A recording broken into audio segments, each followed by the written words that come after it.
अस्सलामुअलैकुम वरहमतुल्लाहि वबरकातुहू। સૌપ્રથમ હું મારો પરિચય આપીશ. મારું નામ કાજી શાહિદ મોહમ્મદ ગિયાસુદ્દીન. મારું વતન આણંદ જિલ્લાનું નાપા ગામ છે. વિદ્યાર્થી મિત્રો, આજે હું ધોરણ 12ની અંદર તમને એક કાવ્ય શીખવીશ. એની પહેલાં રવિન્દ્રનાથ ટાગોરની એક વાર્તા છે. એનું નાનો અમથો જે સાર છે એ હું તમને કહીશ. એમાં આ પ્રમાણે છે કે એકવાર એક રાજા પોતાનો એકનો એક રાજકુંવર કે જેને કાંટો ન વાગે એ માટે પોતાના રાજ્યની આખી જે ધરતી છે એ ધરતીને ચામડાથી મઢી દેવાનો દરબારીઓને હુકમ આપે છે. હવે આ જે દરબારીઓ બેઠા હોય છે એ દરબારીઓની અંદર એમાં એક બિરબલ જેવો એક હોશિયાર ચતુર માણસ હોય છે. એક યુક્તિ કરે છે અને રાજાના કુંવર માટે એ ચામડાના બૂટ સીવીને રાજાને આપે છે. હવે રાજા એનાથી ખૂબ જ ખુશ થઈ જાય છે અને પેલો જે વ્યક્તિ છે, પેલો જે માણસ છે એને એ ભેટ અને સોગાદો પણ આપે છે. મારી વાત કહેવાનું તાત્પર્ય એ જ છે કે બીજાની જાતને સુધારવા જતાં પહેલાં પોતાની જાતને સુધારો. આજના જે માણસો છે એ માણસો બીજાની અંદર દોષો જુએ છે, પણ પોતાની અંદર કયા દોષ છે એને ક્યારેય એ જોતો નથી. તો વિદ્યાર્થી મિત્રો, આજે હું તમને જે કાવ્ય શીખવવા જઈ રહ્યો છું એ કાવ્યનો જે ભાવાર્થ છે એ ભાવાર્થ પણ આ જ પ્રમાણે છે. ધોરણ 12ની અંદર કાવ્ય 17 છે, પથ્થર થરથર ધ્રુજે, જેના કવિ છે નિરંજન નરહરી ભગત અને જેનો સાહિત્ય પ્રકાર છે ગીત કાવ્ય. આ મૂળ કૃતિ જે છે એ છંદોલય બૃહદમાંથી લેવામાં આવે છે. તમને ખબર હશે કે નિરંજન ભગત એ ફેબ્રુઆરી 2018ની અંદર તેમનું અવસાન થયું. તે માનવતા પ્રેમી કવિ હતા. તેમણે એ સમયની આધુનિક માનવીની જે સંવેદનાઓ છે એ સંવેદનાઓને પોતાના સાહિત્યની અંદર, પોતાના કાવ્યોની અંદર રજૂ કરી છે. તો અહીંયા પણ તમે જુઓ કે આ જે કાવ્ય છે પથ્થર થરથર ધ્રુજે, એ કાવ્યની અંદર પણ કવિએ આજના માણસની જે વેદના છે એ વેદનાને નિરૂપણ કરી છે. એટલે કે એમણે બાઇબલનો એક પ્રસંગ લીધો છે, એ પ્રસંગમાંથી એમણે આ કાવ્યની રચના કરી છે. ઈસુ ખ્રિસ્તનું એક વચન છે. ઈસુ ખ્રિસ્ત એવું કહે છે કે જેણે પાપ કર્યું ના એકે તે પથ્થર પહેલો ફેંકે. તો આ પંક્તિને લઈ અને બાઇબલમાંથી એમણે આ સંદર્ભ લઈ અને આ કાવ્યની રચના કરી છે, પથ્થર થરથર ધ્રુજે. હવે આ કાવ્યમાંથી મેં કેટલાક મુદ્દા તારવ્યા છે. એ આ પ્રમાણે છે કે પહેલાં તો ન્યાય તોડનારા ડાહ્યા લોકોને માર્મિક ન્યાય, એટલે ગામની અંદર એક સ્ત્રી, એક અબળા સ્ત્રી જેણે એક પાપ કર્યો છે, જેણે ગુનો કર્યો છે અને ગુનાની સજા કરવા માટે ગામના પંચાયતિયાઓ, ગામના લોકો ભેગા થયા છે. ગામની ભાગોળે આ બધા લોકો ભેગા થયા છે અને આ સ્ત્રીને ન્યાય આપવા માટે આ લોકો ભેગા થયા છે. ડાહ્યા લોકો, ડાહ્યા એટલે કેવા કે સાણા લોકો, કે જે લોકો પોતાની જાતને એવું માને છે કે અમે જ છીએ અને અમે જે કરીએ એ જ થશે, એટલે કે હું પણાનો ભાવ જેમની અંદર હોય છે એમને આપણે ડાહ્યાજનો કહીએ છીએ, સાણા લોકો કહીએ છીએ. તો આવા સાણા લોકોની વાત કે જેઓ ન્યાય કરવા માટે અહીંયા ભેગા થયા હોય છે. બીજો મુદ્દો એ છે કે પથ્થર જેવું કઠોર તત્વ જ્યાં ધ્રુજે ત્યાં માણસ કલ્લોલ કરે છે. હવે અહીંયા જુઓ, પથ્થર તો નિર્જીવ છે, એ ક્યારેય ધ્રુજે નહીં, પણ સજીવારોપણ અલંકારથી અહીંયા કવિએ માનવીની જે વેદના છે એ વેદનાને વાચા આપી છે. ખરેખર તો પથ્થર એ નિર્જીવ છે, પણ અહીંયા એવું કહ્યું છે કવિ કે પથ્થર થરથર ધ્રુજે છે. એટલે કે પથ્થર એવું કાર્ય પથ્થરની પાસે માણસો કરાવી રહ્યા છે કે જેના કારણે માણસના હાથમાં રહેલું જે પથ્થર છે એ પણ થરથર કાંપી રહ્યો છે. જ્યારે બીજી બાજુ માણસ છે, એ માણસ જુઓ કે અહીંયા કવિ એવું કહે છે કે માણસ કલ્લોલ કરે છે. કલ્લોલ એટલે કે આનંદમાં છે, હરખમાં છે એ લોકો. અને એ લોકો પેલા સ્ત્રીને મારવા માટે ઉતાવળા થયા છે કે પેલો જે પાપ કરનારી સ્ત્રી છે એને અમે ક્યારે મારી નાખીએ, એટલે એના મારવા માટે એ લોકો અંદરો અંદર કલ્લોલ કરી રહ્યા છે.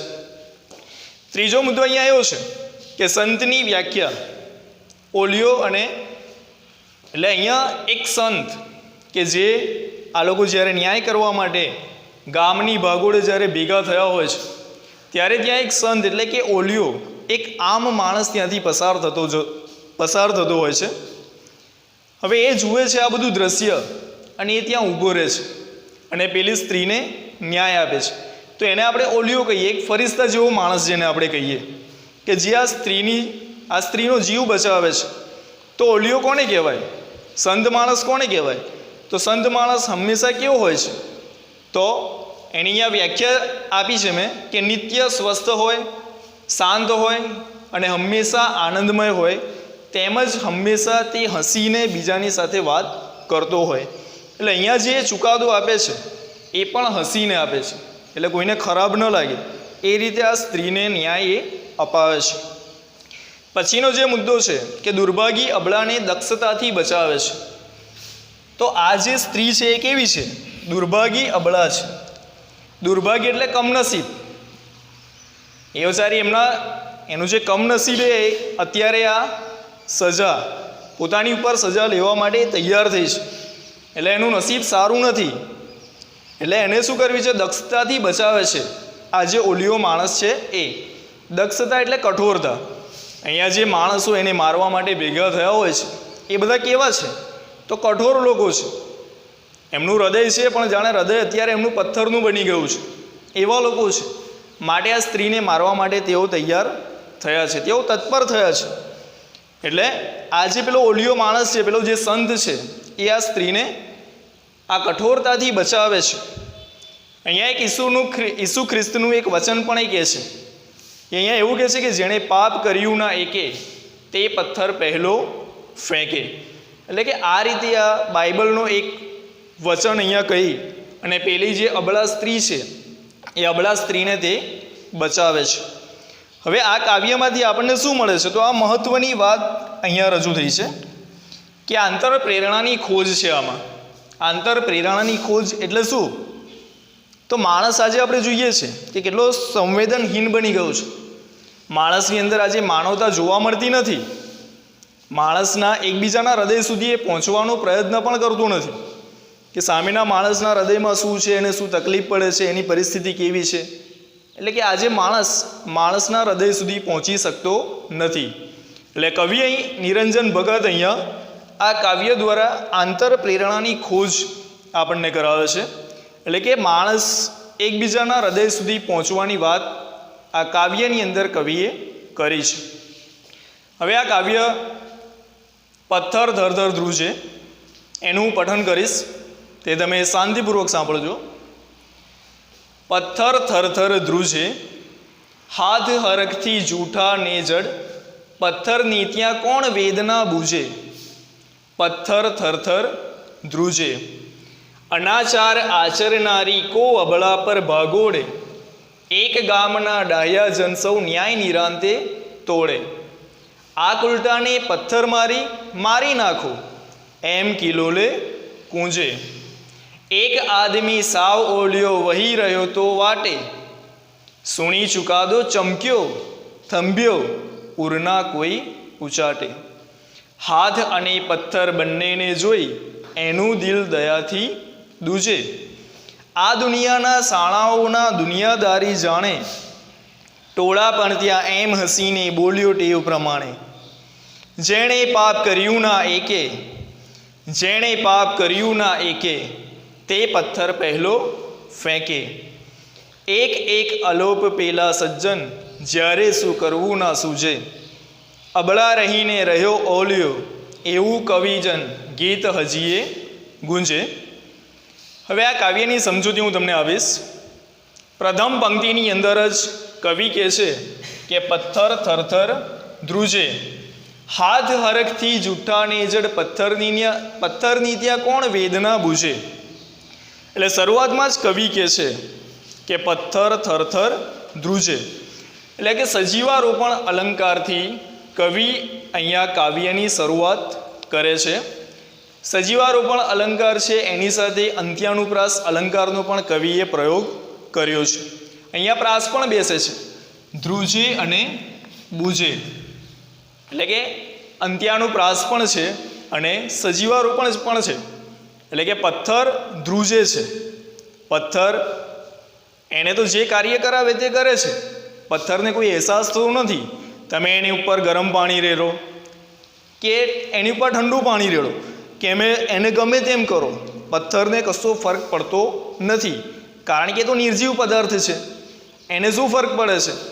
પણ અહીંયા પથ્થર ધ્રુજે છે, કારણ કે એ પથ્થર જે છે એ માણસના હાથમાં છે અને માણસ જે છે એ માણસ એને મારવા માટે, એને ઝીંકવા માટે તત્પર થયો છે, અને તે પણ એક અબળા સ્ત્રીને મારવા માટે. એટલે પેલો પથ્થર જે માણસના હાથમાં થરથર કંપી રહ્યો છે, ધ્રુજી રહ્યો છે. હાથ હરખથી જૂઠા ને જડ પથ્થરની ત્યાં કોણ વેદના બૂઝે. તમે જુઓ, હાથ હરખથી જૂઠા, એટલે જે હાથ છે હરખાઈ રહ્યા છે. હરખાવ એટલે આનંદિત થઈ રહ્યા છે પેલા જે માણસો છે એ, અને એ લોકો તો પેલી સ્ત્રીને મારવા માટે તત્પર થયા છે. એટલે કે એમના હાથ જે છે હરખાઈ રહ્યા છે. પણ એ હાથ કેવા છે? તો કવિ કહે છે એ હાથ કેવા છે? જૂઠા ને જડ છે. માણસના હાથ જડ થઈ ગયા છે, એ જૂઠા થઈ ગયા છે, એને સાચી હકીકત શું છે એ દેખાતી નથી, અને પેલી સ્ત્રીને મારવા માટે તત્પર થયો છે. હવે પથ્થરની ત્યાં કોણ વેદના બૂઝે? પથ્થરની જે વેદના છે, પથ્થર તો નિર્જીવ છે, આમ છતાં એની જે વેદના છે એ વેદનાને કોણ જાણી શકે છે? અહીંયા તો માણસ જ માણસનો દુશ્મન થઈને બેઠો છે. અનાચાર આચરનારી કો અબળા પર ભાગોડે, એક ગામના ડાયા જનસૌ ન્યાય નિરાંતે તોડે. શું કરે છે? તો અનાચાર આચરનારી અબળા. અનાચાર એટલે અનાચારનો વિરુદ્ધાર્થી સદાચાર થાય. સદાચાર અને અનાચાર. સદાચાર એટલે સારું કાર્ય કરનાર અને અનાચાર એટલે ખોટું કામ કરનાર. તો અહીંયા પેલી સ્ત્રીને કેવી કહી છે? તો અનાચાર આચરનારી કહી છે એને. એટલે આ સ્ત્રીએ ગુનો કર્યો છે, એણે ખોટું કામ કર્યું છે. તો ખોટું કામ કર્યું છે માટે આ સ્ત્રી, એ સ્ત્રી કેવી છે? તો અબળા છે. સ્ત્રીને કેવી બતાવી છે અહીંયા? અબળા. અબળા એટલે શક્તિહીન, કે જેની અંદર આ લોકો સામે લડવાની શક્તિ નથી, તાકાત નથી, પોતાની અંદર એટલી શક્તિ નથી કે આ લોકો, આ જે પેલી અબળા સ્ત્રી છે આ લોકોનો સામનો કરી શકે, એટલે એને અબળા કહી છે. ભાગોડે. ભાગોડે એટલે ગામનું પાદર.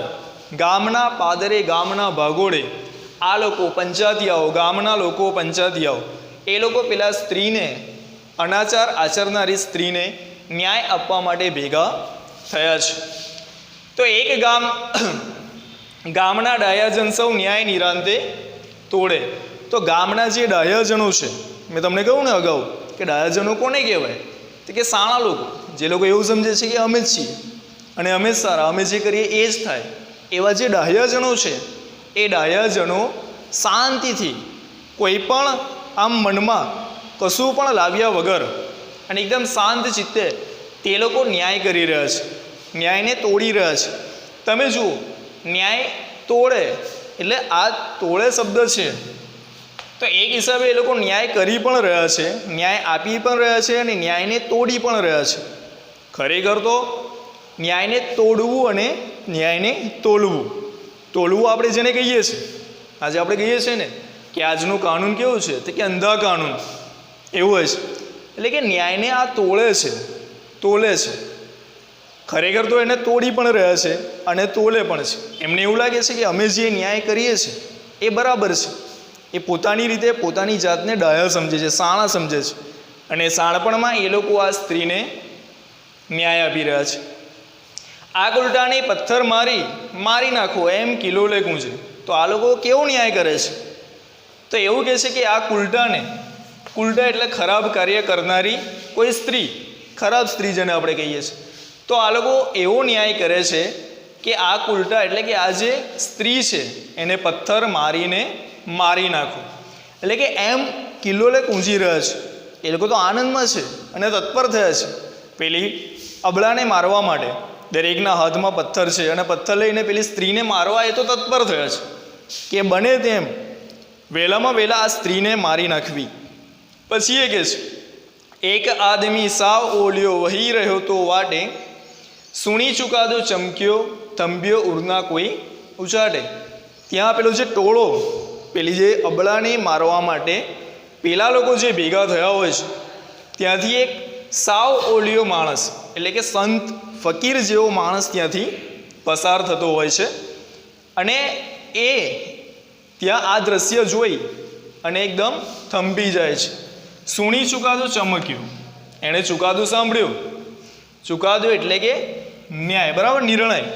એટલે કે એણે સાંભળ્યું કે આ લોકો આ સ્ત્રીને મારી નાખશે. એટલે કે ચુકાદો સાંભળી અને એ ચમકી ગયો.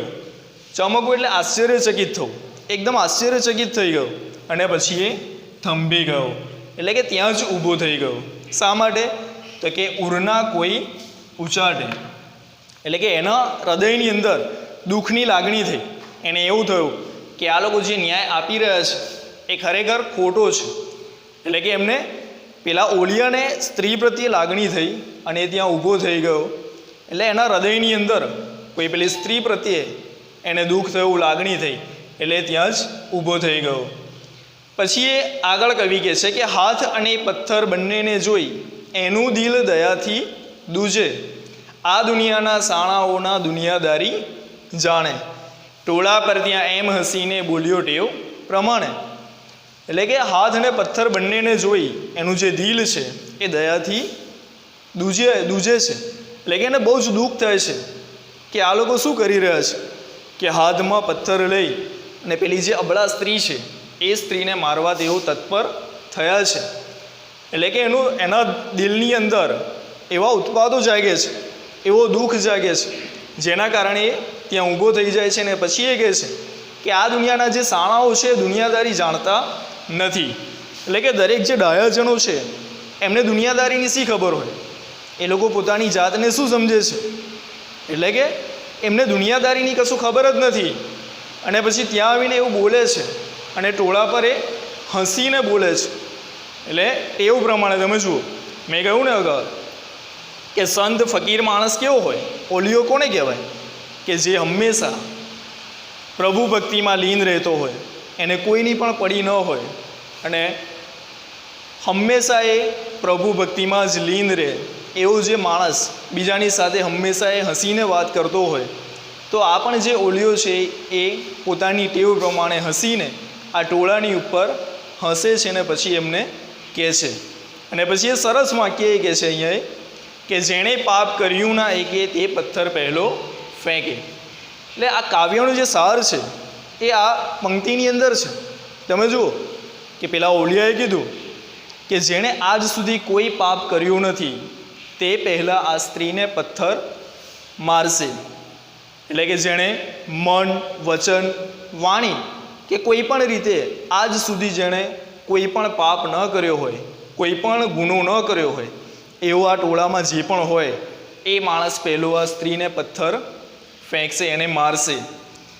એટલે આપણે જોઈએ છીએ કે આજના સમયની અંદર એવો માણસ હોતો જ નથી કે જેણે એક પણ પાપ કે એક પણ ગુનો કર્યો ન હોય. અને જો કદાચ એવો કોઈ માણસ હોય છે તો પછી એને આપણે માણસ નથી કહેતા, પણ એને આપણે ફરિશ્તો કહીએ છીએ. કારણ કે જે ગુના જ કરતો નથી એ તો ખરેખર ફરિશ્તો હોય છે. એટલે અહીંયા જે બધા પેલી સ્ત્રીને મારવા માટે જે તત્પર થયેલા હોય છે એમાં કોઈ એવો માણસ હોતો નથી કે જેણે આજ સુધી કોઈ ગુનો કર્યો ન હોય. એટલે પછી એ લોકોની ઉપર શું અસર પડે છે? તો એક અલોપ પેલા સજ્જન જ્યારે શું કરવું ના સૂજે, અબળા રહીને રહ્યો ઓલિયો એવું કવિજન ગીત હજીએ ગુંજે. એટલે કે એવું કોઈ આ ટોળાની અંદર માણસ નહોતો કે જેણે એક પણ પાપ પોતાની જિંદગીમાં કર્યો ન હોય. એટલે એક પછી એક પેલા જે માણસો છે, જે સ્ત્રીને મારવા માટે તત્પર થયેલા હોય છે, એમના હાથમાં પથ્થર હોય છે, એ બધા ધીમે ધીમે એક પછી એક ત્યાંથી અલોપ થઈ જાય છે, અદૃશ્ય થઈ જાય છે. અને માત્ર ત્યાં કોણ રહે છે? તો પેલો ઓલિયો અને અબળા સ્ત્રી બંને જ ત્યાં રહે છે. બીજા બધા જ ત્યાંથી વિખેરાઈ જાય છે. બધા જ લોકો પથ્થર ફેંકી અને પોતપોતાના માર્ગે જતા રહે છે. એનું જે કવિ છેલ્લે કહે છે કે એવું કવિજન ગીત હજીએ ગુંજે. તો અહીંયા કવિજન કહ્યું છે, તો કવિ આપણને બધાને કહે છે કે આજે પણ એનું જે ગીત છે એ હજુ આપણે ગુંજીએ છીએ. એટલે કે આ કાવ્ય આપણા હૃદય પર સીધી અસર કરે છે. એટલે કે તમે જુઓ, કવિએ અહીંયા જે આંતરપ્રેરણાની ખોજ છે, એ ખોજ એક બાઇબલના પ્રસંગ દ્વારા, એક કાવ્ય પથ્થર થરથર ધ્રુજે દ્વારા કવિએ આપણને સમજાવી છે. એનો આઈએમપી પ્રશ્ન જોઈએ તો એમાં એવું પૂછાય છે કે પથ્થર થરથર ધ્રુજે કાવ્યના શીર્ષકની યથાર્થતા ચર્ચો. Thank you. સલામ વાલેકુમ.